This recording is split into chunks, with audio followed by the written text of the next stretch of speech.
Yeah, what's good? Radar Radio, welcome to the neighborhood. Myself, Chuckie Online, and Benny Scars. We have Hattie Collins in the house. Yes, Hattie.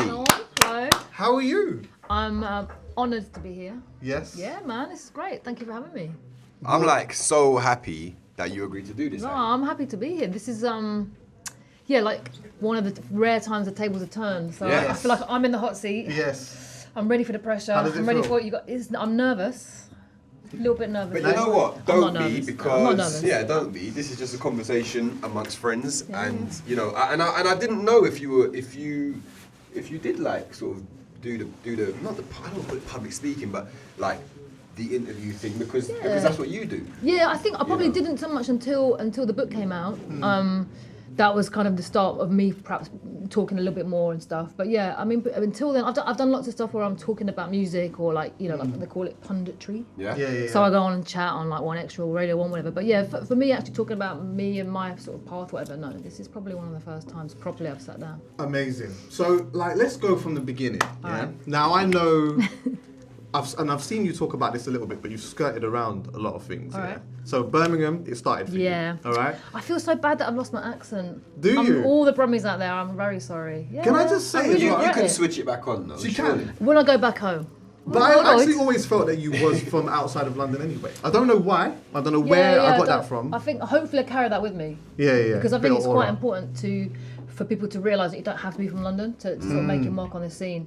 So yeah, I'm from Birmingham. I went to this school. I went to like a Irish Catholic school, so I was like very Brummy, Yeah. just a normal school. And then I moved to another school, comprehensive school, but it was kind of a hippie sort of school. Oh, right. So it was lots of lots of hippie kids really, who just spoke quite nicely. What do you So- mean, like arty? What kind? Yeah, arty. There was lots of kids whose parents were like teachers or like, you know, the school before was just normal parents, Yeah. you know, whatever.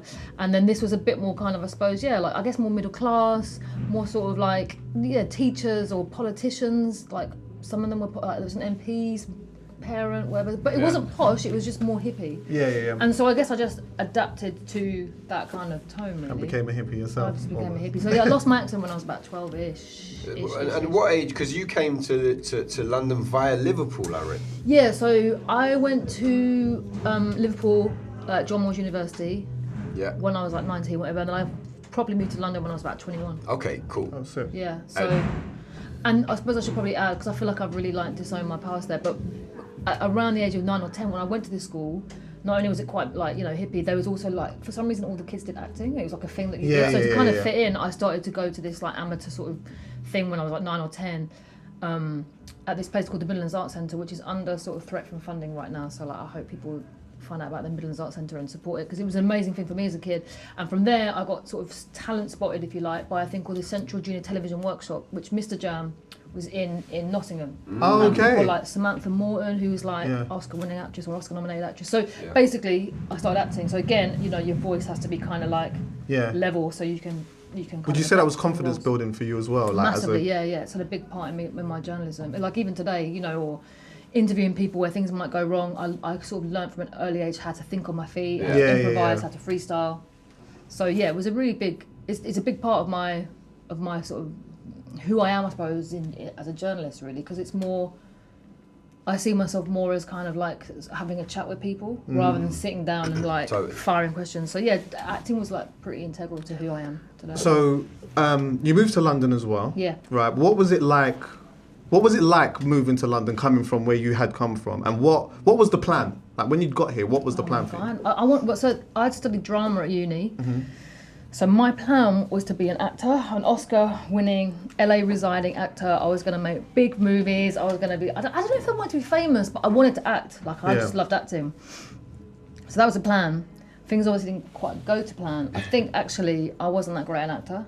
And I think actually, oftentimes like within this scene particularly, you know, you read about people saying all you need is determination and you can make it. And I don't know if that's always true. Sometimes you can be making it in the wrong field, and it's fine to sort of hold your hands up and say, actually, do you know what? I don't think Maybe that this acting was is my thing. It's a really good point because, you know, and I'm down for positive thinking, Of course. and speaking things into reality, but, you know, things do require do require a level of ability, Yeah. whether that comes naturally or whether that's something that you've worked at and you've done your 10,000 hours and you know you've got past the threshold of good enough. But you're right, like sometimes you're working really hard, but you're just in the wrong, there's a square peg in the round hole, and Yeah.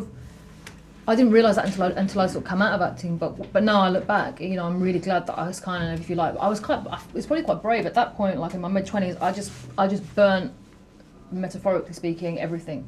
Yeah. I remember I was on this cliff top in Portugal, had a few drinks that night, I was with the girls on holiday, and I was just like, this is not what I want to be doing. I don't want to be the person ringing up, trying to get jobs, trying to get an agent. Like, I was doing auditions for I remember I did an audition for Choice FM, Oh, really? Yeah. where I had to put on a bunny head and dance to the Artful Dodger in front of a room full of people. And the humiliating thing is, I didn't even get that job. Oh, so I was wow. like, you know what, this isn't really like, That might have been the sign. this isn't really what, yeah, exactly, that was like the nail in the coffin. And that was when I decided, you know what, I need to really look at my life and look at what I'm good at and what I knew I wanted to be involved in the arts somehow, but maybe it wasn't about me being front of camera, maybe it was a bit about me, you know, looking behind the camera. So that You was running a acting agency as well. yeah, right? yeah, it's crazy. So basically, I had loads of mates from uni. They set up a theatre company. I moved to London. I was working at a place called the Groucho Club, which is this private members bar, as a, you know, waitress, whatever. And they were like, look, can you give us a hand doing some lighting for a show in Poland? So I went to Poland with them. And then I ended up basically filling in for one of the actors. So we had this like little sort of theatre company for a minute, and then on the back of that we set up an acting agency so that we could get ourselves work. So I would pretend to be a woman called Pippa Ford, and so like casting directors for Harry Potter, for example, would ring up our acting agency, which was predominantly kids. We had mostly like kids on the books, but ourselves as well. So they would ring up and they'd be like, oh, tell me about Hattie Collins. And I'd be like, oh, she's a wonderful actress. Yes, many years of experience. I would try and flag myself roles or auditions. Yeah. So anyway, after like a year or two of that, I was like, it's not going to happen. So all of us individually actually in that sort of little crew ended up going off and doing our own thing. What at this point, while all this was going on, like, what was music playing? What kind of role was music playing in your life? What was you listening to? Music's what was you always vibing been, to? I have to thank like my family really, like particularly my older brother and my cousins, because since I was a kid, I'm from a big Irish family, so lots of cousins. For me, music, and you know, my parents as well, as a kid, like music was just always in the household, whether it was like my cousin listened to a lot of Northern Soul, my brother listened to a lot of punk, my mum listened to a lot of sort of soul, kind of Janis Joplin, Bob Dylan-y type stuff, Bruce Springsteen was my dad. So like, at some point I discovered my own taste in music, and I think at that point, much to my mum's horror, my brother's horror, I really got into like NWA and Snoop. Okay. Their horror being more around the fact that obviously it's quite misogynist music, you know what I mean? It wasn't the most woman-friendly music. So they were like, oh, you know, you shouldn't listen to that stuff. And I just loved it. I just loved hip-hop. How did you come to it? Do you remember like I went to comprehensive school in a place called Moseley Comprehensive. Yeah. So it was a really diverse school. So there was black kids, white kids, Indian kids, and like there was just youth club. So like people would just bring in tunes. I remember hearing like, I don't know, stuff like LL, Eric B. and Rakim, all that sort of in that sort of period. And then beyond that, when I started to develop my own taste. When I was at uni, I would try and shoehorn hip-hop into everything I did. So I did my dissertation on the theatre of hip-hop, which was a bit thin, but I did all right, got a good mark for it. Or like we did this thing with Shakespeare, and I was like, oh, we should do like a rap version, and then we'll like blah, blah, blah, blah. So, and at the same time, because I'd had this family of like record collectors, I was also buying vinyl myself. So because I had a lot of vinyl, I'd have mates be like, oh, we're throwing a party, do you want to DJ? And I'd be like, yeah. I had a little show on student radio back then. Sick. So yeah, and then London, so it just continued like throughout my whole time. Was you buying records in London as well? Yeah. I was buying records from when I was like, I don't know, 11. 10 or 11. So records, and then obviously CDs. Yeah. So like when I was in London, I sort of discovered like Rhythm Division or like Black Market, Uptown.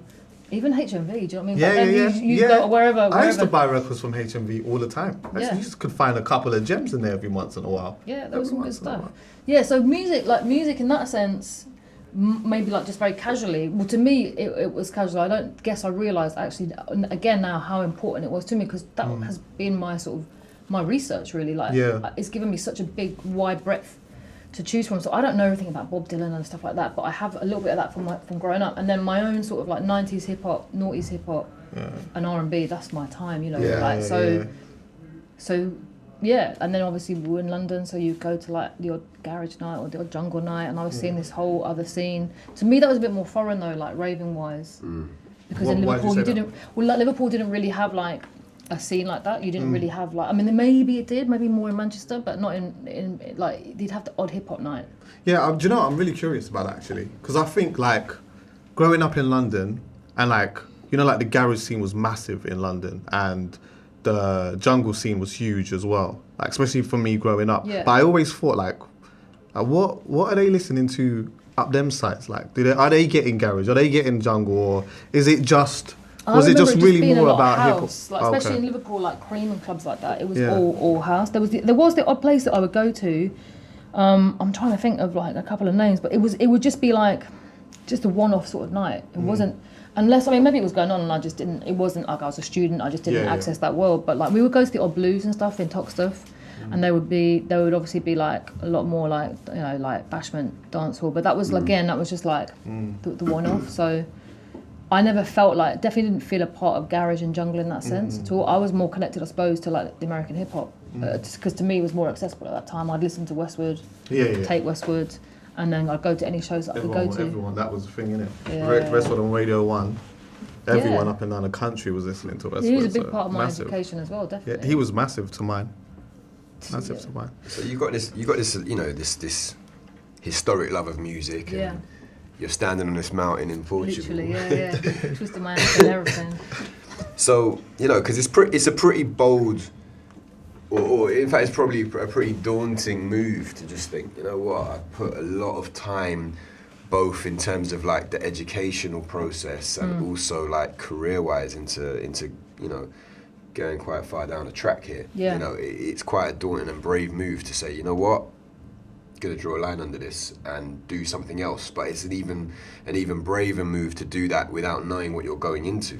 You know? So where was your head at with the writing at that point? I mean, were you an avid writer anyway? Were you interested in writing? Was that something that was, you know, a passion separately? Yeah, I think I've always been good at, I wasn't great at school. Like one thing when I go and talk to like young people and, you know, like do panels and stuff, one point I always make is that, and I'm not to say that I'm proud of it necessarily, but I've got like 4 GCSEs, 2 A-levels, and then a degree in drama, which, if you know anything about degrees, gets you nothing. So my education, it wasn't like I'm like I had like this really, you know, impressive like education. I went to like regular schools. When I moved to London, when I moved to London and started to look into the music side, I didn't know anybody in music. So I'd had this interest in writing. I'd had this acting background. But I didn't know anybody, and I didn't necessarily have like, you know, I didn't have an English degree, so why on earth was I choosing to do journalism? It was a bit like, it wasn't really well thought through, to be honest. It was more just like, as I stood on the cliff, it was like, what do I actually love? Well, I know I love music. I know I'm good at writing because, you know, that was like one of the few GCSEs I got, and I've always enjoyed writing. My stepdad was like, he used to write poetry. My mum used to like write and stuff. She went back to her education when she was in her 30s, and she did a lot of stuff around English and writing. So I didn't really know. It was more a feeling. It was more an instinct, I think, to just head in that direction. It wasn't very well thought out, because if I'd known, I guess, how hard it is, or it can be, maybe I would have just chosen something else. But the other side of it is like, what else was I going to do? I'd worked in so many bars, I'd signed on, I'd done all these other jobs, and I didn't want to go and work in an office. So it really just felt like the only option, if that makes sense. So yeah.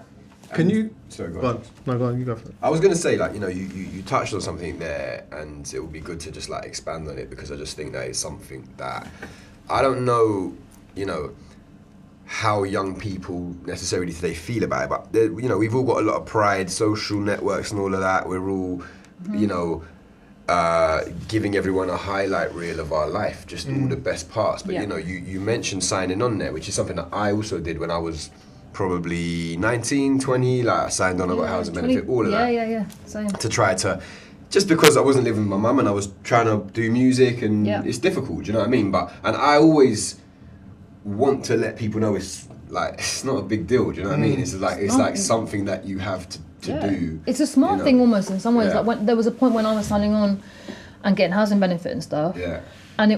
you know, I'm not from London, so I didn't have the family support. I couldn't go and stay with my mum or my cousin or uncle, or whatever. So it was just, this is what it was. And I didn't have a family that had any sort of, you know, money at all. So I couldn't like ask for like, I remember my mum sending me 20 quid and her saying to me, this is the last 20 quid I'm sending you. And I was like, all right. So like signing on actually enabled me to figure out, at that point, I was actually probably in my mid-20s when I signed on for the last time. So it was kind of late on, do you know what I mean? It wasn't, but that gave me the opportunity to figure out what I wanted to do and gave me the opportunity to go, I guess we'll kind of come to how I sort of practically got into writing in a second, but basically when I started to research and how I could do it, and I was going to move to New York and do an MA, and like that gave me the time, like while I was supposed to be like looking for work, to actually research what I wanted to do and how I was going to do it. So I have no shame in that at all, like, you know, it's a necessity, and I think it's also really important, like you're saying, people do show the good times and stuff a lot on social media nowadays, and there's a lot of hard times. There was times when I remember like having my last bit of cash and going to buy like a box of Ritz cheese crackers. I was like, I'm going to just splash out. I've got a quid left. I'm going to get some Ritz cheese crackers, and I got the wrong ones, and I was so pissed. I got the red ones that were just a plain thin with no cheese in the middle. I remember getting home and being like, so disheartened. It's my last. It's so mad though, You just isn't want it? to just mash up the whole room. Everyone having that go-to food that, like, you know, like Cheese crackers. I've I got don't know, I like wouldn't 3 do that quid. now, but And this was my I'm gonna diet. get me a pop noodle today, and I'm riding That's out. I used to get the like, it was like these pasta parcels, and I just used to kill them. That and cereal all the time. It was the Jacob's That was it. crackers and the cheese. That was my thing, but the cheese was kind of expensive still. cheese is harder. Yeah, It's cheese hard. was, you know. You've got to make that one last. So, you know, that's amazing that you went through that. Like, can you, because you know, what I was going to ask you is, which is something that you touched on, you talked about, you know, researching what it was that you wanted to do. And then, you know, then starting to look at the process of moving to America. Could you explain, like, a little bit in detail So when what was going on? when I was 16 and I was with the Central Junior Television Workshop, they for some reason decided to take us to New York to do like an exchange program. So we went over, but for some reason, the New Yorkers never got to come back to us, which is a shame. But we went over to New York when I mean, this is show my age, but when it was like the 90s and New York was not the New York that we know now. It was scary as fuck. We were shitting ourselves the whole 2 weeks, but it was an incredible experience. And from that day, I just knew I wanted to. At some point in my life, I'm going to live in New York. So when I was on the cliff top and I was figuring out what I'm going to do, my mind kept going back to New York, and I was like, I feel like if I just go to New York, if I head to New York, the answers will appear to me. And so I decided to go and do, the only way to go to New York without a green card is to study. Yeah. So that's when I started going and researching how I would get to study there. And because I loved hip hop so much, I thought, well, I'll just do an MA in hip hop. That's what I'll do, which it turns out doesn't exist. But there is an MA in journalism, which certain people whose books I'd read over the years taught on. Like, to me, they're like really famous, but to no one knows. There's a woman called Trisha Rose, and I was like, oh my God, she teaches on this course, it's amazing. So then when I applied to them, they said, look, it's cost 40 grand a year to do an MA. So obviously I didn't have 40 grand, but they said what you can do is apply for a scholarship. We need to start uni ASAP. Yeah, that's mad. I'll 40 bags. Yeah. This is back then as well. This is like 2002, so this is probably like, it's probably significantly more than that. But they said but they said to me, you can get a scholarship, and if you get a scholarship, the way to get a scholarship is to strengthen your application by like showing that you're already maybe doing a bit of journalism. Yeah. So so basically, that's literally how I started journalism. It was really to essentially apply for a scholarship for NYU or for Columbia University, because both were in New York. So I started to try and get stuff published, and in the process of trying to get stuff published and getting stuff published, the idea to sort of go to New York somehow just drifted away, because I was like, oh, I've just got a piece published in HipHop Connection, wow. Or like, I've just got. How did you go about it though? How did you go about? So, what was you actually writing about, and how did you go about it? Well, initially what I did, I remember so clearly, for my birthday, I got my brother to buy me tickets for Khalees and for Nas, and I went like on my own. I guess each ticket was a tenner or whatever. I went on my own, and then I reviewed them and I sent them to the NME. I bought the NME. I looked at the editorial at ipcmedia.com. Emailed that. Here's a review, and they were like, keep writing, but your voice isn't very strong. I'd never written a review before. Do you know? I didn't really know what I was doing. So I thought, okay, let me like scale it back a bit. Maybe not aim for the top right now. So I went back a bit. I went to the B-Boy Championships at Brixton, and I met a guy called Africa Islam, who's like one of the sort of founding fathers of hip hop, whatever. Yeah. I asked him if I could interview him, And he was like, yeah, cool. I didn't even know how I got into the B-Boy Championships because I know I was backstage as well. So somehow I just blagged back there anyway, met this guy, interviewed him. He's Ice-T's brother, so I thought this was quite a great story. Emailed HipHop Connection in the same way, bought the magazine or looked at it in Smith's, wrote down the emailed this guy called Andy at HipHop Connection.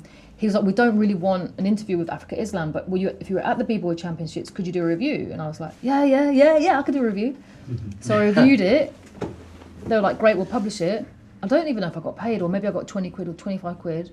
And with that, I went to a magazine called Touch and said to them, I write for HipHop Connection. And they were like, funnily enough, we're looking for a reviews editor. Send us some reviews. So I went into town, spent my last 20 quid. I was still signing on at this point. Spent my last 20 quid on, 3 or 4 12 inches from, I think it was Uptown.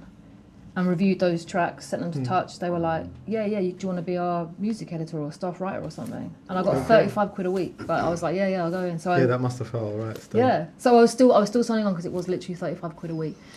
So yeah. Can I just say on one thing that you just mentioned, because I think you just used a terminology that I wouldn't be too much aware of as not being a journalist. You mentioned your voice not being big enough. What does that mean? So like when I was growing up, I used to read a lot of Vibe magazine and Double XL, and you would get to know certain writers even before seeing their names. I'd be like, this has to be Dream Hampton or this is Bell Hooks, because their style of writing was so defined. So when I sent those initial reviews to the NME, it was probably along the lines of like, Khalees played this song and then she played that song. Like it wouldn't really it would have no flavour. Okay. Basically, voice is like your vibe, your flavour, your style. So I had to develop that over time, and when I read back on old pieces now, I'm like, oh my god, it's so cringe, but you learn, don't you? And even I could probably do that from a year ago. I probably would read stuff and think, oh, that's crap. But you're always learning and you're always progressing. I guess it's funny you say that, because even like, when you're reading stuff, or even for me when I'm reading articles, like if it's got character, then I have a voice in my head of how it is being said. Yeah. Do you know what I mean? So I guess if it's just really plain and basic, then it's very difficult to... I think my sort of thing is, I don't know how I've done this, and I don't know who I've learnt this from, because like, as I said, I didn't do an English degree, I haven't done a journalism degree, but what I try and do is set the scene. So like, if I'm with like, I don't know, Stormzy or whatever, it won't just be an interview with Stormzy. I'll be like, well, where are we? What was the weather like? I want you to picture, if you can, as the reader, where you are. And like over the years, it's been really flattering when people have said to me, I knew that was you before I even saw your name was on it. I could just tell. And I'm like, oh, okay, I've done something right over the years, So that's basically what a voice is. Amazing. I mean, I was gonna say similarly to Chuck's, like, just I guess I am naive in the structure of like the whole journalism thing, like in terms of a career trajectory. I could sit in a record label from an intern to an assistant to a middle manager or whatever. But how does it work in the world of like editorial? I guess hustling. I'm talking specifically about if you're writing within the genre of like rap, grime, whatever. Like it's probably a little bit different if you're a pop writer. Essentially, I suppose, you kind of start off as freelance. You try and get a gig in a magazine, so you're like a staff writer or editorial assistant or a music editor. And then I guess at some point you want to be an editor.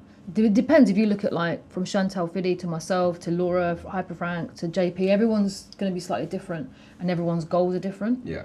So, there isn't a structure. It is just a lot of hustle, because it's like if you're wanting to work in a label, it's the equivalent of basically going repeatedly to each label and doing a little bit of work for them each month. So you're constantly like... Yeah, I get that. Building that sort of... And who's the boss? In a magazine, who's the boss? It's tricky. So I'm at ID Magazine now, which is a lot to do with... It's style and fashion, and it's very led by images. So the boss is the editor-in-chief, like, she is 100% the boss, but there's also like the art director, the creative director. They have quite a lot of say too. So it depends. And then if you flip it, like if you look at Fader and Complex and ID or Noisy, the online now is so important. So actually, probably the digital manager is as important now at a magazine or at a title as a print equivalent. So it's changing. Okay. Before we move on to the next part as well, I'm bringing this up purely on the basis of something that happened a little while ago here, which made me think about this. Are there like writing codes, like of do's and don'ts. And the reason why I say that is because I remember we did an interview here and we had it filmed, and there was something that happened. I'm not sure. We was trying to figure out what the problem was. And then when I was speaking to the guy who is the cameraman, he said, "Oh, he went against one of the codes that you have as a cameraman or whatever." Okay. So I thought, like that, which made me think when I was doing the prep for you. Are there things that are like do's and don'ts when writing an article, like real, like genuine codes? I mean, I guess the off the record thing is probably a key thing. Like if someone says to you, as has happened a lot of times over the years, I might interview certain people and they'll be like, "Oh, this bit's off the record," or like sometimes So off the record basically means you can't print it. And that's But just, really, that's just an doesn't really. unwritten I don't know how much legal weight it actually holds. Probably none. Probably none. But for me, morally, ethically, if like that's the someone says to me, this is off the record, or like say when you do a biog interview, or if I ghostwrite a book for someone, they're going to tell me a whole bunch of stuff. Yeah. They might get to approve that, and then like we want to take this, I want to take that out. So it's up to me now to not be like, "Oh, Benny, you're not going to believe this. I interviewed so and so last week, and they told me," that's just not cool. So you are a confidant in some ways, like, and I hope that what I've done over the years is basically a lot of the time is to keep my mouth shut. I don't really get involved in stuff. I don't chat people's business. And if people tell me stuff that's off the record or whatever, then that's one code. And I think the other code is more informal. But like from when I started out, and I met like Chantelle at Touch Magazine and a guy called Russell Myrie, I think that it was about building together and not going competing against each other. Yeah. So like, maybe that's a little bit different with the younger generation. I don't know because I don't get involved in the politics like that. But like, it's just like you should sort of share and share alike. So like, if you can't do something, then you offer it to your mate, you suggest your mate. I don't know. There's like a kind of that sort of code where it's like. Don't step on people. I mean, that's just a general life code, right? But like, not stepping on people or not encroaching on people's territories, not taking a job that that you shouldn't really be writing because actually that person is the can expert. Deal with that. Yeah. So there's those kind of things. Shout out to our cameraman, by the way. Yeah. What was the cameraman code? What was that? I think the code was something to do with the angle. Oh, okay. It was literally just something to do with that, but it was an angle thing. Business. It literally looked like he was in a completely different place to us, and it was just some kind of code thing or whatever. So you're earning like 35 quid a week. I swear to God, yeah. I'm not. What year are we now, though? This is 2002, 2000. Okay. 2002-ish, yeah. So Touch Magazine, it was like 35 quid a week. It's basically $5 a day, travel and like so-called lunch. Okay. So that was, those were lean years, and those lean years lasted, and also those lean years could come back at any point. I remember a long time after. I keep going back to Chantelle because we sort of basically started our careers together. So myself and Chantelle Fiddy, we both got like the same sort of role at Touch, and when Touch folded after say about a year or so of us being there, or 2 years, and during this period, like she'd gone to interview Justin Timberlake in LA. I'd gone to interview Missy Elliott in Puerto Rico, like things that people would go, "Oh, you've made it, you must be earning so much cash." Blah, blah, blah. We were both writing for other publications. When Touch went, and another magazine we were supposed to work at didn't end up like setting up in time, whatever. So there was a period when we were just like, maybe we should just give up. Really? Like, maybe we should just give up. And lots of journalists along the way that we worked with at that point have since like gone on to do other things. So times were tough. Yeah, it was a bit peak for a little while, but I'm also of the understanding that it could happen again. Journalism is a tough industry. It's a very unreliable industry, and it's an ever-changing industry. I'm always looking at other things to do outside. Like maybe I'll go and be a teacher someday. I don't know. Just to see. It's really interesting, like when you go through that period in your career where you're doing things. It might not be financially rewarding just yet. Yeah. To everyone, they think that you're completely killing it. You are balling, yeah. Yeah, it's like it's hard to sometimes even say, like for example, you say to someone, I'm going. You don't even really want to say I'm going Puerto Rico because they're going to get the whole thing of, oh my God, you must be getting paid this. This must be happening or whatever. Like I got paid 35 quid to do that Missy Elliott cover for Blues and Soul magazine, which is all these magazines I'm mentioning are now all dead. Yeah. But on the flip side, when I went to do that, and I remember I got paid £35, and I had to get the advance from the editor because I was going to Puerto Rico with no cash. Although when you go on these things, it's obviously it's all paid for, but Obviously, I'm still in Still Puerto wanna Rico. Yeah. So, but when that came out and it went into Blues and Soul, someone said to me, "You should just try and get that in the Guardian guide." And I was like, "Oh, I could never write for the Guardian." Yeah. Which is another really important thing, actually. It's like holding yourself back. I think I've done that a few times over the years. I'm like, well, I couldn't write for the Guardian because it's the Guardian. Yeah. And then I ended up writing for the Guardian. I did a piece on Misty for them, and it was a cover story and blah blah blah blah. And then like even 5 years after that, I was still saying to myself, yeah, but I couldn't write for the Sunday Times. Oh, okay. So yeah, you have to read. You have to kind limiting of, yourself in your yeah. mind to start off with. Which Exactly. I hear you. So all right, you have been doing all of this amazing stuff in America. May not be like financially rewarding just Yeah. yet though, but you know what I mean. Building, laying 2 bricks and that. Yeah. You've got this relationship now with Chantelle Fiddy, Yeah. who is very interested in grime. Yes. I believe that she kind of had a yeah. conversation with you. Talk to me a little bit about your So- relationship so with Chantelle we- Fiddy and how Yeah. she yeah. put I you have on to into shout grime. out Shan all the time because Big up, Shan. I ain't Yeah. seen her for ages. she's good. but She's good. big her No, up. she's still doing a thing. She So yeah, basically I wasn't in America. My whole like desire to go to America stopped because I ended up working at Touch, which was Touch, based yeah. at the time in Archway. And as it happened over the years, I ended up going to America loads. So I kind of Yeah, in some way. that's kind of what I meant. Yeah, I meant like you so- not living, but yeah. Chantelle, yes, we met, and I remember like I remember discovering like 50 Cent, like the 50 Cent first mixtape came out, and then like Wankster came out, and I was like, we've got to do this guy called 50, he's so sick. Shan's like, oh, yeah, whatever. And then and on the flip, she was like, you got to listen to this new kid, you got to listen to this kid called Dizzy Rascal, and I was like, whatever. Like I was just so focused on like 50, and she was focused on Dizzy as the, the kind of 2 parallels. But I remember she played me. We think it was a white label of I Love You. Neither of us can quite remember what tune it was, but it was sometime around 2002. She'd been on the Pay As You Go video shoot initially, and that's how she sort of met like Genius and Slimzy. So it was still the garage kind of years. So she'd done that, and then she'd gone on and met Wiley and Dizzy. And there's a really iconic shot of them that was in Touch magazine from them. It's them in front of the Free Flats that she helped set up. yeah. So this is that point, and she's like, "Oh, you got to hear this kid called Dizzy, and blah blah blah," and Wiley, and I was like, "Oh, it just sounds shit, man. Turn it off. Can't stand it. It's like horrible. It's so much noise." I just thought it was noise. I'm listening to like 50, and it's all like, "I'm in the club, and then there's this like guy shouting about yats and skets, and I was like, "Oh god, no, not for me."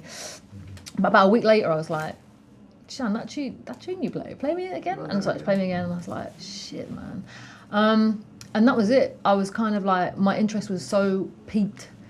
And then basically her old flatmate, who also worked at Touch at the time, he moved out. My old flatmate was getting married, so I had to kind of move out because the husband was moving in. We were in awkward scenes. Yeah. So Shan was like, oh, there's a room in my place going. So we ended up then living together for like maybe a year or 2. And obviously at that point, Chantelle was just like, the absolute queen of grime. Like, everyone came through her because of like Slimzy and Genius really, really trusted Shan. If Shan said that you were okay, which she did with me, then you were okay. So through Shan, like I was introduced to like, everything like Forward, Rhythm, Rinse, Deja, like all that. She used to get shout outs for us on the radio. I'd be like gas, like, oh my god, DJ Target shout us out, and we were living in that area, so it was in Bethnal Green. So, without Chantelle, without Chantelle, I have no idea. I might have got an interest in grime, but I might not have known how to like access that talent. So, without Fiddy, like 100%, it would have been a closed off world to me. She really, really like pulled me up through, and hopefully I've done the same with other people since. She has done the same with other people as well, like not just me. So yeah, it was a very exciting time, man. It was a very exciting time to live in Bethnal Green, like the sorts of people that we would get to meet. Wiley would come round, or like Danny Weed and Target would come round, and we'd make them eat like avocado and corn and stuff. And what the fuck is this shit?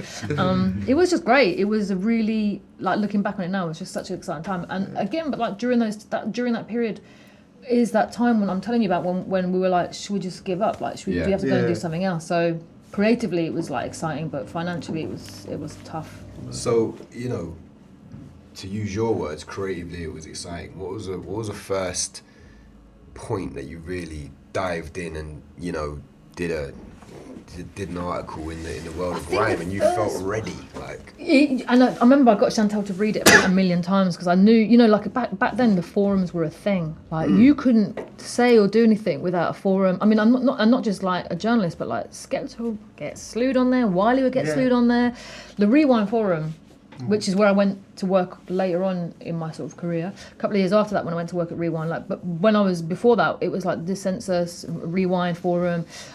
Forums was probably like one of the first areas of like, that was like the first like period of a troll. Of a troll. The trolling definitely. was real. I didn't even. Jeez, the trolling. That's like that word didn't even exist. No, it was just like, we were just called it like the crazy. internet then. Yeah. It's just like, As you just said that, I just was like thinking, wow, yeah, forums were a thing. I forgot forums this. were huge. Like when I was at Rewind, we had like, maybe numbers that don't sound that big now, but back then we would have like 1, 2, 3 million people on the Rewind forum. Bearing in mind, this is like pre-SBTV, this is pre-channel, well, it's around the time of Channel U, but there was no like marketing of this thing. People just found their way. So yeah, the first thing I wrote something for the Guardian Guide, basically on Grime. I think it had I don't think it had a name then, because I think I was referring it to as Esky and Sublo and stuff. So it was around that time. Would you call it? And I think so around 2003. I may have done little bits previous to that in touch with gone to shoots with. I remember going to one shoot with Shan and we sort of interviewed a bunch of people. But that was the first sort of piece. And then from there, me and Fiddy did a piece for ID magazine. I think that was 2004, maybe 2005, where we got like the whole scene. Well, not the whole scene. We tried to get the whole scene, not just the MCs and the DJs, but like the managers. So we had like Richard Thomas was in there with Kano, whatever. We had like radio DJs, like everybody. So that was the first sort of proper big piece, I guess, that I did on Grime. Would you say this was like the first time, like within your career as well, that you started to really feel excited again about something just mad? Yeah, I think. Like something was happening. Yeah, did you You're feel writing, that? Did you? Yeah. I don't know that. Not to the extent that it would.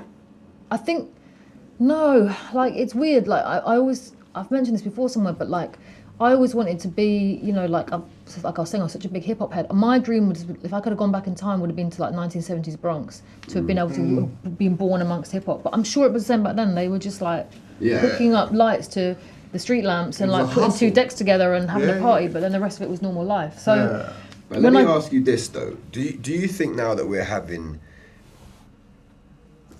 arguably the second phase of Grime, do you recognise do you feel anything around it like this time, like because you're like noticing trends from the first time? Yeah, you can feel that now, definitely. And maybe you could, you know what it was at the time? I remember, like, say for example when I think it was Sovereign, Lethal B, and Dizzy maybe. I can't remember what it was. There was 3 artists that went to New York and we were like, oh my God, Grime is going to blow. Grime is going to blow. Is this it? Like we really thought all these things like would happen. Jay-Z signed Sovereign. Yeah. There was this thing called the... Where is she now? Where is she? Should we have a moment for Lady Sovereign? She's Where retired. is Lady Sovereign? She's up. I think she's up north somewhere. I got in touch with her for the book, but She's she from wasn't Wembley, really on innit? that. Yeah, she's from Wembley. She's from Northwest. Your end.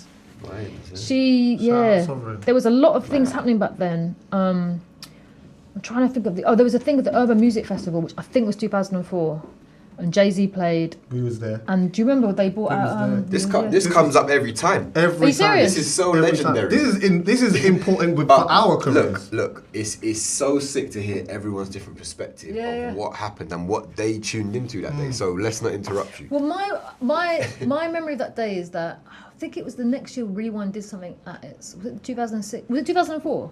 Yeah. Jay-Z. Beyonce, like Alicia Keys was there. Alicia Keys. There was all these like big American artists, but it was the British artists that like it felt like stole the show, right? Where was it? The Earls Court one. Oh, it was cool. Yeah. Because the next, I don't know if it was that year or the next year that. What were you doing there then? You were just We were there. just fans, spectating. we were just fans. We were trying to work out what was going on in the music We were industry. sitting there That's thinking, we crazy. need to work in music. This is mental. Do you remember like when everyone had like the rocks? Yes. Where Jay, like that was. But who played that day from the UK? Or was that the next one? No, there was someone early. I don't know if it was Might have Kano, been- but it was like, Oh, was it Kano? Dizzy? it was Dizzy? very early. I don't think Dizzy did that, though, if I remember rightly. I remember that. But they were on, we were on pretty early. I do remember There's a that. story about it, and this is grand. You know, it's gone out of my head. But yeah, there was something that happened there where like Rewind had a bit of involvement with it, and they passed on some stuff, some British stuff to like Jay-Z or whatever. There was some seeds were sown at that thing. Anyway, these are the sorts of things that like we would be like, this is it. Grime is going to blow. It's going to take over. Roll Deep got signed to Relentless. All these sorts of things started happening, and so yeah, there must have been an atmosphere of anticipation around the scene at that time. But I don't know that. There was so much normal life going on that now I just think I wish I'd videoed more. I wish I'd taken more notice, because like the nights you went to, the nights we put on, and we put on a night with ID Live where like everyone played, from Skepta to Kano to Wiley, Crazy Titch, Lady Sovereign, Katie B, Katie Pearl. Like we had like this whole night of just like, and we probably charged people like $5 to get in, and they're probably like 30 or 40 the biggest names in Grime played that night. And those kind of times are gone, and so you just don't you never appreciate it at the time. I feel that now probably people have a little bit more awareness of it. The only thing is now is there's so much of it. Exactly. There's so many. I was thinking actually just on what you were saying about wishing that you filmed more and took more pictures and stuff. I feel like that all of the time, and I think like I say to my little brothers, like when you lot are doing your thing or whatever, like take pictures and do all of that. But then I think because it's just so much of it now, you can just take a million pictures at once. Like, will it still mean the same? Yeah, you have to actually get like a camera and not do it on your phone. So that it becomes a thing. Is it still? Do they still get excited about having their name shouted out on the radio? I think people are desensitized to celebrity in any way. Like, because you can also build your own platforms. Like, say if you're like, say if you're Jay Huss, whatever, or you're Dave, or you're like AJ Tracy, like you're getting immediate reactions from people on your own platforms. So do you really need a radio station or a magazine or an online station to verify you when you can say, but I've got 30,000 people that just like my picture, or not 30,000, 10,000 people, whatever, that's just like my picture, or I don't know. There's so much more direct access between artist and the fan, if you like, or the follower, or whatever. Definitely. That I think artists are much more aware now of their power, which is both a good thing, but also from the other side, it's harder because there is no sort of wedge between it, and we're losing a little bit, I think, of like the idea that because it is really important that we have radio stations that kind of curate the sort of and separate the sort of the good from the bad, or that tell it, not that can like guide people into like new music. I actually feel, I'm not even just saying it because we're here, but I feel like Radar Radio has been a blessing in the sense that like I've seen with my own eyes now, like some young kids thinking like I want to try and get on Radar so I can spit my bars now, because I felt like we were going through a part where nobody was really thinking about it like that too much. You could just do it yourself, you could just get a camera, you could just you know what I mean. I think maybe the fact that we've had like some real cool artists that have gone to a different planet with their music now, come here, still spit bars, has made like them think, like they're coming here, I've seen it on YouTube, I want to be able to get a go and do that, Yeah, that's, I remember like I was talking to Tinchy Strider like recently-ish, and he was saying about like it wasn't just that you got onto Deja or Rinse back then, like you had to work your way up through so many different levels of pirate before you even got anywhere close to like the big boys, and I think that's something that Radar can kind of bring back. It's like something to work towards. It's like, if you want to get on Radar, you better be fucking good, because we're not just going to have any MC and his mate up there. Exactly. You have to have something to say. And you never know, you might spit next to a big Donny. But let's let's go back a little bit though. Let's talk a little bit about Rewind. Okay. For me, that was a magazine. That was like the first magazine really from here that I was reading. It was like so necessary for the scene back then. Talk to me a little bit about your involvement with Rewind, and also how important it was to the scene from your perspective. Rewind, I think, probably still is quite an unsung hero. Like, it's crazy when you think back of how much it did and how much it was involved in the scene. Can you just break it down, because it's like there might be some younger listeners that don't even know what it is. So Rewind, RWD. No one never knew how to pronounce it, but we used to say it Rewind. So basically, Rewind started as a free magazine. It started kind of as a garage magazine, like UK garage magazine. It's like very glossy. it looked nice, like it had ads in it, and they were like, the people that set it up, there's 4 people that set it up, and then a guy called Matt Mason, who was a DJ at the time in the garage scene, could see the grime scene coming through, and he was like, you know what, you've got this great product, but you need to do it to the people that actually care. Like young kids now are listening to grime, well, it wasn't called grime then, this new music, and so basically like Matt just kind of helped them put it in the hands of people, and so like it's hard to really explain. Yeah, they basically had like, so you could like pay, sometimes you could pay for content, right? So it ran itself a little bit. It wasn't too dependent on advertisers, but they would basically take, you know, everyone from like a 16-year-old Dizzy Rascal and put them on the cover, whereas most magazines had a hierarchy. They'd be like, you can't put someone who's only had one record on the cover, whereas Rewind didn't give a shit. They were like, we don't care. They also had people that wrote for them that were from the scene, so the journalism wasn't always that great. So for us at Touch Magazine, we were a bit sniffy about it. We were like, I mean, have you seen the grammar? It's all over the place. Because it would just be like these kids that had just written stuff, and like you'd get some like really scatty just Q&A with someone that didn't really make any sense. But if you were like a consumer, you would pick up the magazine and be like, oh, this is who's hot right now. You didn't even necessarily have to read it. Do you know what I mean? You would just see. So that was kind of the Rewind structure, and it was free. You got it at all the major places like Rhythm Division or Black Market. And yeah, that was how it started. And then I came into it around 2005, 2006.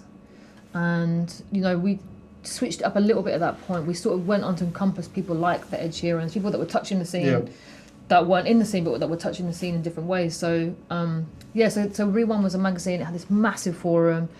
Like, it's hard to sort of explain its kind of importance, really. But they would do stuff like the Boo Crew, which is this comic thing, which is like the which is a bit like a Corrupt FM. But in a cartoon kind of thing. It covered like so much things, not just music, but just everything culture that was going on. And like we just within and culture. at the office, you would have like, you know, like just I think because no one had anywhere to go, so like Jammer would come down, Wiley would be there, Skepta would come through. Like it was just a bit at one point, like in the sort of mid noughties, not so much later on, but people just used to hang out there, you know, and like just want to be in the magazine and just like, and then we sort of, they were really early on the online thing, but I think didn't quite make the jump where sort of then SDB TV came in and just did it really well. I think Rewind, if it kind of harnessed that sort of like YouTube moment, it might have. Mad to think about that, isn't it? Because the power shift is crazy. There was a girl we had working for us who sadly died, Bianca, and she had bought that. I remember her coming with a camera and she was saying like, I filmed all these MCs, like you should put this online. And I think at the time the MD was a bit like, we don't really know what like, why would we give away content for free? It's filmed, it's going to cost. So actually Bianca was really ahead of the time. She sadly died, but a year or two later, you had obviously Jamal came along with his camera and the game changed. Mad. It's mad, isn't it? It's mad. But yeah, I've still got a stack. I've probably got a stack about this high of Rewind magazines still now. It's crazy, isn't it? I need to actually just flip. There's some really interesting stuff. There's some really like history-wise, if you want to learn about, especially about like grime. And even dubstep, like they cover a lot of dubstep. Whatever was happening, it was able to react really quickly. A lot of magazines like Elle and all those sorts of magazines, or The Enemy or whatever, they would work a month or two in advance. Whereas we would just be like, we would be writing stuff on the day it was going to print. Like we would shoot the cover 2 days before. It was very like the scene. It was very like the culture of grime. It was just DIY, ad hoc, do it yourself. Be like a bit rebellious, be a bit punk with it, and just put out the magazine. And I actually saw you tweet the other day a cover of one of the magazines. I think it had Titch and Jamie. Is it that one? Yeah, and I think you had Kanye was on the inside. So we would do that. We'd be like, and here's a feature with Kanye West. Sick. Like who could like? But we had Jamie and Crazy Titch on the cover, and then like you turn it inside, it's like Kanye West. It put British artists before American artists, which until then no one had really done, certainly in magazines, and definitely not on TV. Like the way that Channel U took away from MTV Base by saying, actually,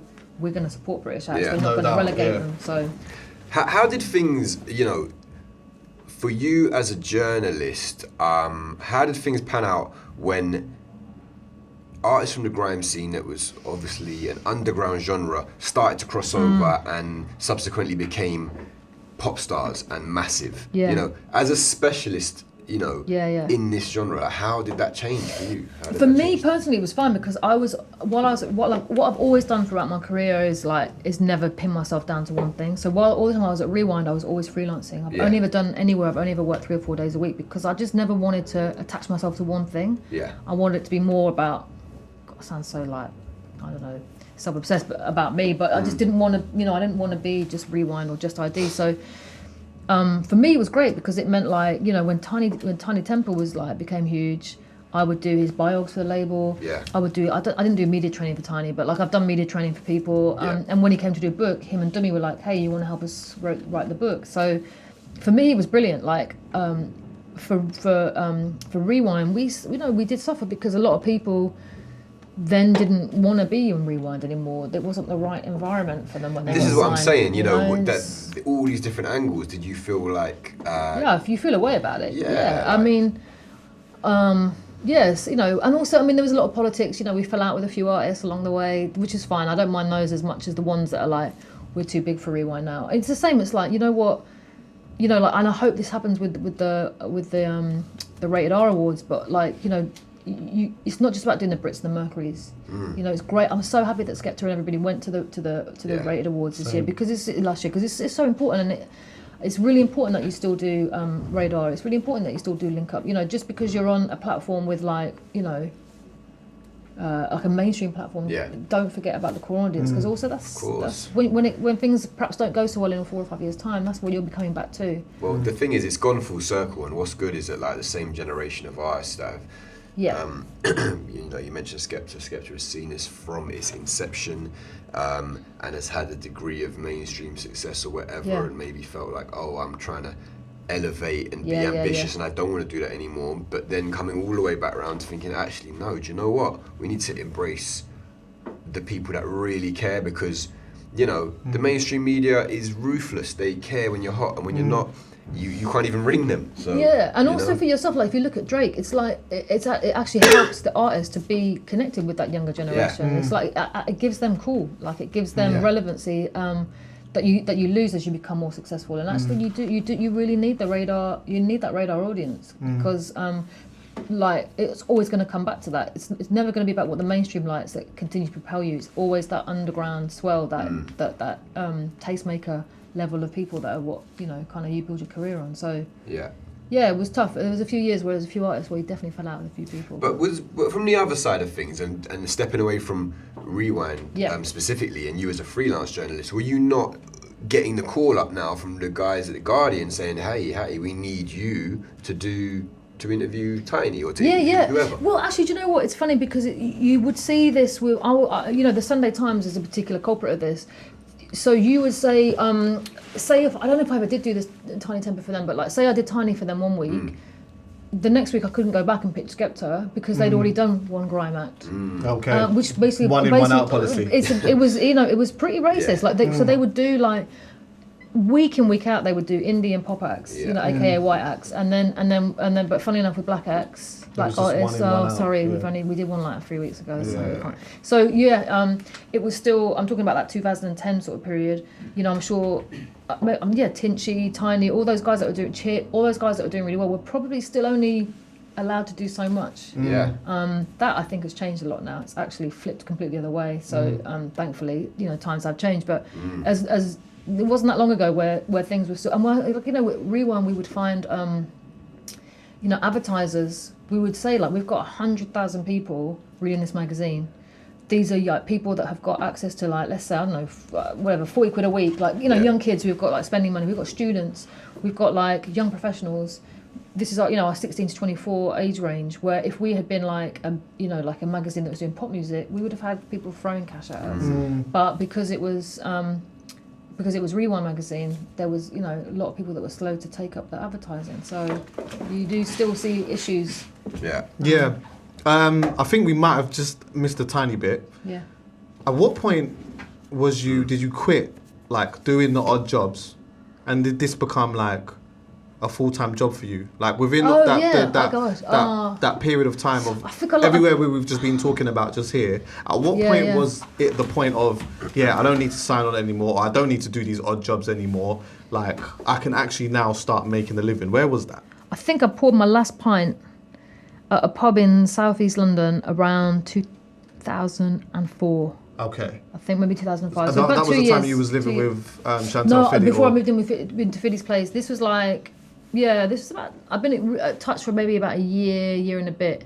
Okay. Maybe it was about 2 years fully into like writing. Yeah. I think that I was only doing like the odd shift just to like get a bit more cash. Like I'm talking Yeah. like 30, 40 quid or whatever. Because at some point at Touch we did start to get paid more than 30 quid a week. Yeah, of Not course. much more, but like we got But we yeah, got a you bit got a more little cash. change.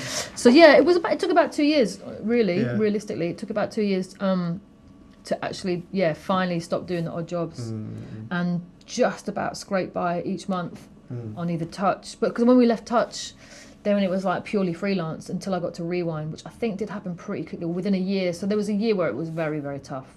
You might, if you're talking like Blues and Soul magazine are paying you £35-40 a piece, you're not going to eat really too well. Yeah, yeah, And the Guardian pieces I would get, you get 300 quid for, but that would be like I probably did like 3 over 1 year. So it wasn't easy to make cash back then. And like with the rise of the scene, obviously the artist starts to make more money, obviously the manager makes more money, the DJs, the producers, but do the journalists of that scene start to actually make more money? Like, does that exist? I don't think they did no, not in the mid noughties. I think now probably, like I'm sure, like if I look at everybody from like JP to Laura to myself, I'm used thinking of the same names. There's lots of other journalists out there, but like JP's at Complex now. Yeah. Like we I think we have all probably benefited from the last 2 years more than ever before. But yeah, during that mid noughties, like 2005, 6, 7, 8, not so much. But maybe that final, so that being the sort of roll deep kind of sort of years. But I think when when like Chip and Tinchy and Tiny, perhaps from then on in, maybe that was so about the end of the noughties more. So there was maybe a bit more work, Yeah. a bit more cash being made, but.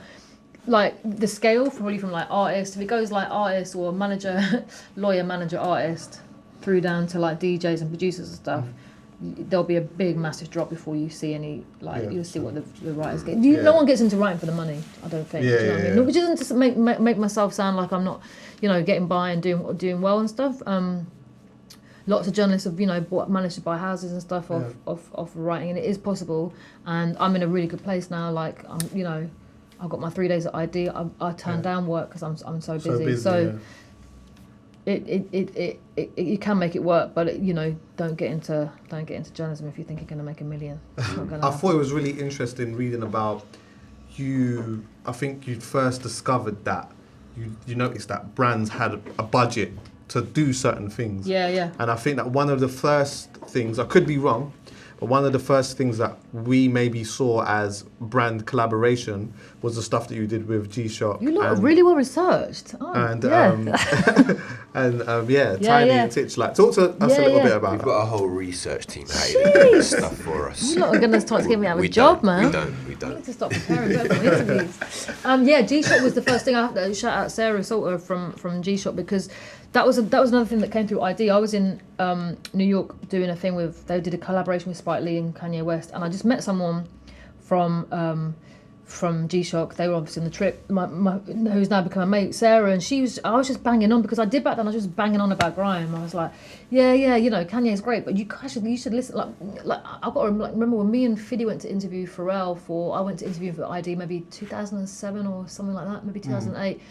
We took along like everyone's CD, we took along like Wiley's CD, we took along Dizzy. Like whenever I interviewed American artists, I would always I would always do a mix for them, and I'd be like, hey, here's some English music, which more or less most time they'd probably just throw away, but it was so important to me. So on that trip, I was just banging on about this Grime and stuff and blah blah blah. And at some point, she must have come back to me a few weeks later and said, you said that like certain artists. Do you think you might be able to like help us put a little film together? And I was like, yeah. At that time I knew, for some reason, because I knew Tiny pretty well back then, for some reason I just knew that he wore G-Shock. I don't remember how I knew that, but I was like, there's a guy called Tiny, he'll do it. I know Tinchy, I'm sure you basically putting together a film of people wearing G-Shock.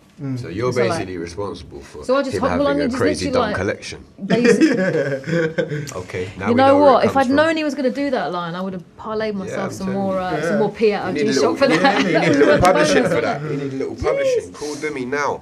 No, well, Dummy and Tiny have been good to me, but yeah, G-Shock I should have got. I think they must have sold Yeah, a they few should more have watches off that. I patented. should have tried. Yeah, so that was me just hollering at people that I knew at that point who, again, you know, they were people that like me were just wanting to do stuff. I was like, oh, I'm doing this film for G-Shock. Like, there's no money because there's never any money, but like, I can give you a bunch of free watches. And Dynamo, Tinchy, Tiny. I got Westwood to do it. I got Sierra to do it. Like Okay. just like, and I just rolled up with whoever. I can't remember who filmed it for me. I must have just got someone to film it, and we just filmed this little thing. And G-Shock were like, gave it to G-Shock. They just included it at presentation. It didn't go anywhere. So from the artist's point of view, they weren't getting rinsed or anything. Well, they were getting a bit rinsed. Sorry, guys. Or they weren't getting. I mean, I was getting rinsed. Like it wasn't. You know it what? was But just- no one knew the value, of it, though, yeah. at Yeah. that time. Didn't That's realise the the thing. value at And all. actually, you know, getting stuff and not paying for it was like Just that didn't- was insane. That was an insane Yeah, concept. we Like, were getting mad. even boxes of trainers, and I'd be like, I can keep this. yeah, Yeah. free. It's mad. No, exactly. So yeah, that was how it started, and then I just did a blog for them, and that was where it was a bit more reciprocal for artists because like the blog was quite a thing, and so people would I'd hook people up with watches, and then I'd cover stuff, but I would also cover stuff in ID or whatever. So they were getting it was a bit more sort of like a two-way street. So. But most of the time with G-Shock, it was just more like them saying to me, we want to work with artists, who should we work for? And I would say, you should work with this person, that person. And then Tiny probably got us paid like $5,000 to do a PA, at that point, to do a PA with whoever. So the money sort of started to come in. And I think G-Shock, actually, to be fair, as a brand, were really supportive. Same with Red Bull, like, I'm always a bit cautious around brands, and it kind of makes you cringe when brands get involved. But I think, like, Red Bull, for me personally, I think it's a really good example of how brands work really well. Yeah. Incredibly, I think, within the scene. I think they've actually probably at some points paid people's rent, back Definitely. in the 2012 times. It was a bit like the beginning of my career. It was all a bit of a mistake. I didn't mean to go and to holler at brands and say, can I work for you? But I suppose because it was just second nature to me to champion this music all the time, whoever I met. I must have been very boring, because it's probably all I ever spoke to people about was, I've heard about Grime. Like, they would be like, well, actually, yeah, we have had a little bit, and maybe we should get this person in to come and do stuff. So, yeah, working with brands was just a very natural thing. I didn't try and force it. I didn't try and beg it. It just kind of came. So from then I've worked, with a bunch of different people. And now we know the value, so we can Yeah, and charge you know $1 what, million. you can make so much money, and for me it was like enjoyable work as well. It wasn't like doing like, I can't think of an equivalent, but it's stuff that I enjoy doing. Do you know what I mean? And so and it's good for me because it means I'm going to people. Like, I did something with like Reebok maybe a year ago, and I interviewed Getz that day, and I'd noticed he was wearing Reeboks, and so I rang him. I was like, look, there's like X amount of cash to do this thing tomorrow. Do you want to do it? And he's like, safe. Like, come on. Yeah. So it's nice that I'm sort of helping to feed on other people. Yeah, Without that's that, they amazing. might not have asked Getz. They might have asked, like, I don't know, Pixie Lot or something. Yeah. Do you know what I mean? So Big up Getz. I saw him at a New Balance event about 2 months ago. Probably getting that same dough.